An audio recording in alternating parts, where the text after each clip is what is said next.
ఈరోజు రెండోసారి నగర అధ్యక్షులుగా నన్ను నియమించినందుకు జగన్మోహన్ రెడ్డి గారికి, అదేవిధంగా జిల్లా అధ్యక్షులు శివప్రసాద్ రెడ్డి గారికి, వైవి సుబ్బారెడ్డి గారికి, రీజనల్ కోఆర్డినేటర్ ఆరుమూరి నాగేశ్వరరావు గారికి, అదేవిధంగా చెవిరెడ్డి భాస్కర్ రెడ్డి గారికి, ఒంగోలు ఇన్ఛార్జ్ చుండూరు రవిబాబు గారికి కృతజ్ఞతలు తెలియజేస్తున్నాను.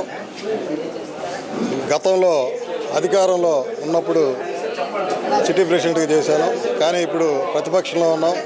ఈ కష్టకాలంలో మరి ఏదైతే ఎన్డీఏ కూటమి మరి ప్రభుత్వం చేస్తున్నటువంటి వైఫల్యాలని ఎత్తి చూపిస్తూ మరి ప్రజలకు ఏదైతే వారు హామీలు ఇచ్చారో ఆ హామీలు నెరవేర్చేందుకు మా వంతు మేము మరి ఏదైతే ఈరోజు అన్ని విభాగ అధ్యక్షులు ఎన్నుకోబడ్డారు.